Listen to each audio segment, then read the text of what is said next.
Subwoofritest ehk bassikõlaritest rääkimine on tegelikult natukene isegi võiks öelda, et problemaatiline.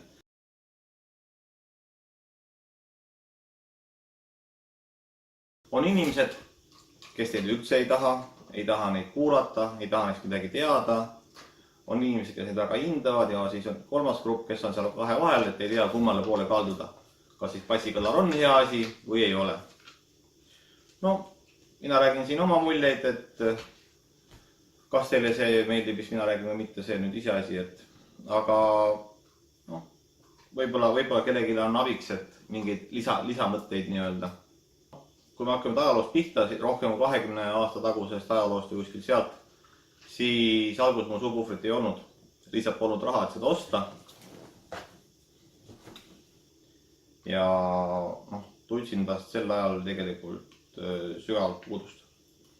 Et tõesti need receiverid olid ikkagi sellised, et bass kadus põhimõtteliselt ära.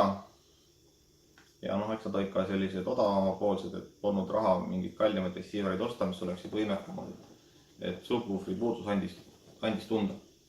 Kas omada subwoofrit või üldse mitte omada? Raske küsimus. Mina isiklikult pooldan alati subwoofri omamist. Vähemalt ühe omamist. Isegi siis, kui kuulata muusikat.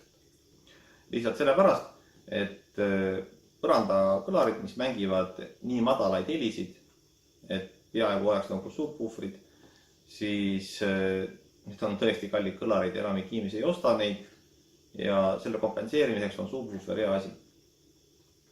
Muidugi on probleem subwooferi enda kvaliteet, aga see on hoopis eraldi teema. Et üldjuhul ikkagi see natukene see alumist otsa subwoofer parandab.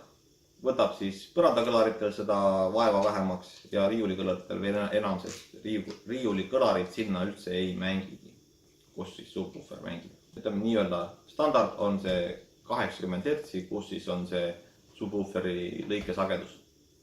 Sealt alla mängib subwoofer, sealt edasi mängivad tavaskõlarid. Muidugi see lõige ei ole nüüd nii, et nagu kääridega lõigat paberi pooleks, et üks ja teine, vaid see üleminek on ikka tegelikult sujub. See on kõrvaline märkus. Kui te kuulate muusikat ja arvate, et subwooferit ei ole vaja, siis ma ütlen küll seda, et tegelikult sõltub see puhtalt sellest, kui head on teie põhikõlarid. Riiulikõlarite puhul ma võin võtta mürki, üksik mis sorti, et te alumist otsa ei kuule. Mitte mingi väega.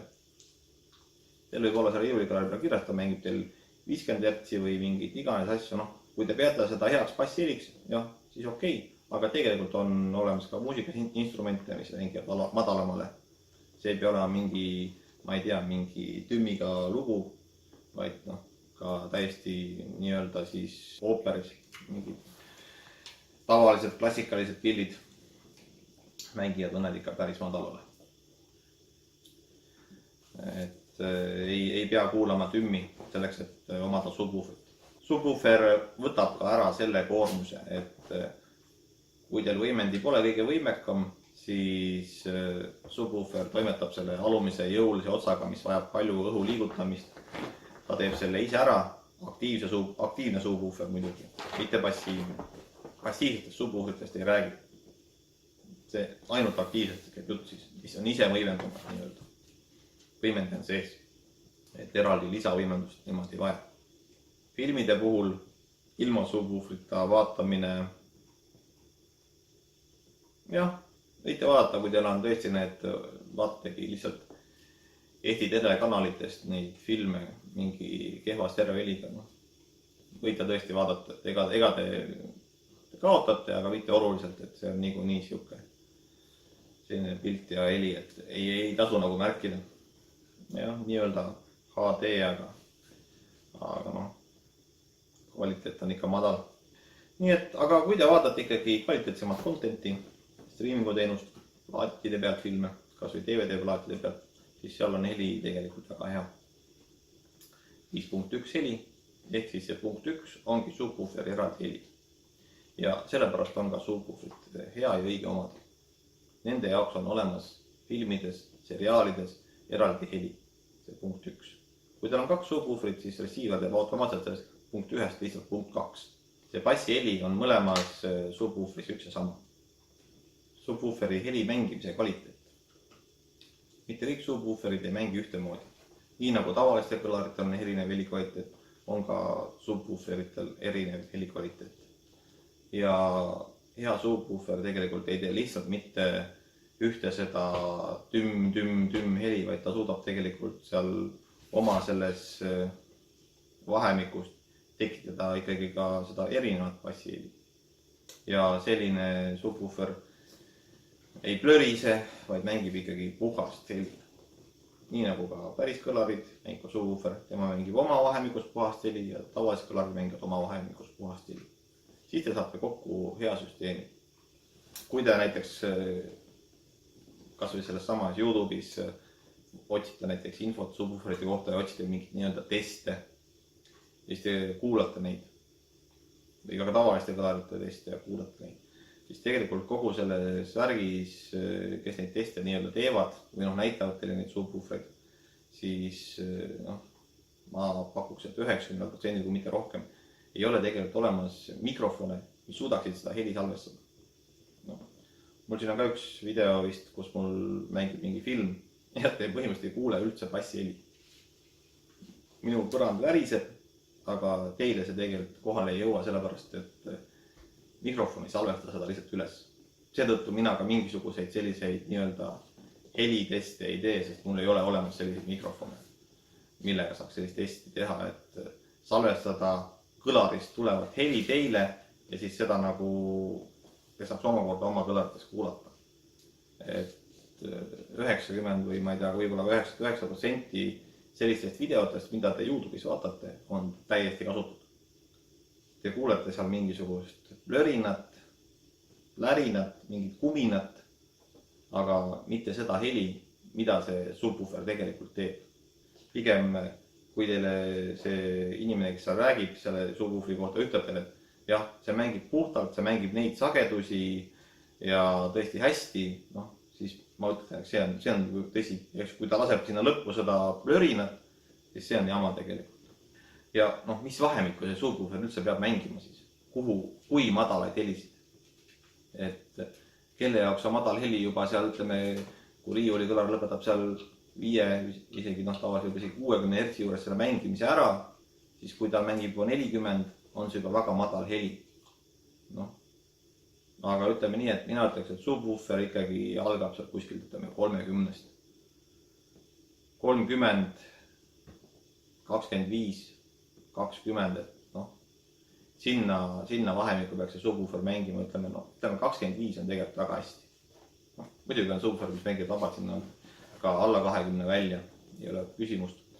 Aga see 30 ja 25, see on juba selline korralik madal heli. Ja päris sellist kõhtu lõhestavat heli siis on alla 20. Tegelikult ei kuule, vaid juba tunnete. Paar tuhat tuleb sellest välja käia, kui tahate sellist heli saada. Muusika kuulamiseks tegelikult piisab väiksem subwoofer, mis tõesti mängib sinna mitte rohkem kui 30 kanti võib-olla. Täiesti piisab. Saate enam-vähem kõik helid kätte. Mängibki oma kitsast vahemikku seal 30-st, võib-olla 60-ni. Ja ta võib sellega täitsa hästi teil toime tulla. Olen ka näinud süsteemi, kus on tehtud selline asi, et tüübil on riiulikõlarid, sellised väiksed, väike on suhteline, 30 cm normaalsed riiulikõlarid. Ja alla on pandud sellised 8-tollised subwooferid eraldi mõlemale riiulikõlarile ja süsteem tegelikult mängib väga hästi. Kõvasti paremini kui need riiulikõlarid ilma selliste väikeste subwooferiteta. Ja jällegi kaks on oluline asi. Ühega te saate kehva bassi tegelikult. Jah, te saate bassi, aga kehva. Kaks on parem. Kaks on tõesti parem, ärge seda unustage kunagi. Päris alguses ei teadnud mina 2 subwooferist midagi. Ega ka enamik teisi ei kasutanud üldse 2 subwooferit. Et ikka oli, et ükski oleks teema. Aga mitu subwooferit on üldse õige kogus? On see 1, on see 2, 3, 4 või veel mingi X arv. Asjapulgad on neid teste teinud ja mõõtnud seda ruumi nii-öelda, kuidas siis öelda, vastupaja või kuidas see õige oleks väljend öelda. Ja tulemus on tegelikult selles, et 1 on vähe, 2 on optimaalne, 3 ja 4 parandavad veel natukene võrreldes 2 subwooferiga, aga noh, mitte nüüd märkimisväärselt. 1 versus 2 on tohutu vahe. Aga sealt edasi on see parendamine juba suhteliselt väike. Mina soovitan alati osta teile 2 subwooferit. Täiesti tõsiselt. Kui korraga juba osta, ostke 1 haava. Ostke alguses 1, siis ostke teine juurde.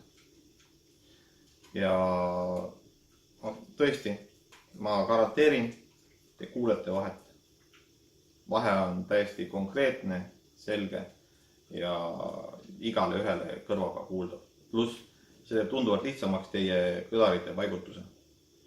Te ei pea ponnistama enam neid nii ideaalsetesse kohtadesse. Annab hulga rohkem mänguruumi teile. Nii et mina soovitan kindlasti 2 subwooferit omada. No täiesti tõsiselt. Et mul endal on 2, võib-olla lisan ka väiksema 3, lihtsalt nii nalja pärast. Eks see paistab. Aga no tõesti, vahe on kuulda. Põhimõtteliselt, kui 1 subwoofer on kogemata väljas, siin on äkki koer läheb jalaga pihta, mul nupp on siin sama sees, et saab välja nii-öelda on-off nupp.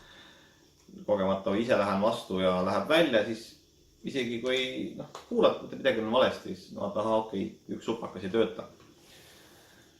Et see on nagu selgelt kuuldav vahe. Ja miks on 2 subwooferit hea veel? No mitte sellepärast, sa kuuled seda vahet, kuuled küll, aga just see, et sa saad laiema kuulamisala. 1 subwooferiga saab teha nii-öelda seda käpuli roomamise meetodit. Sul on 1 konkreetne istumiskoht ja siis versus sellega sa leiad selle subwooferile optimaalse koha.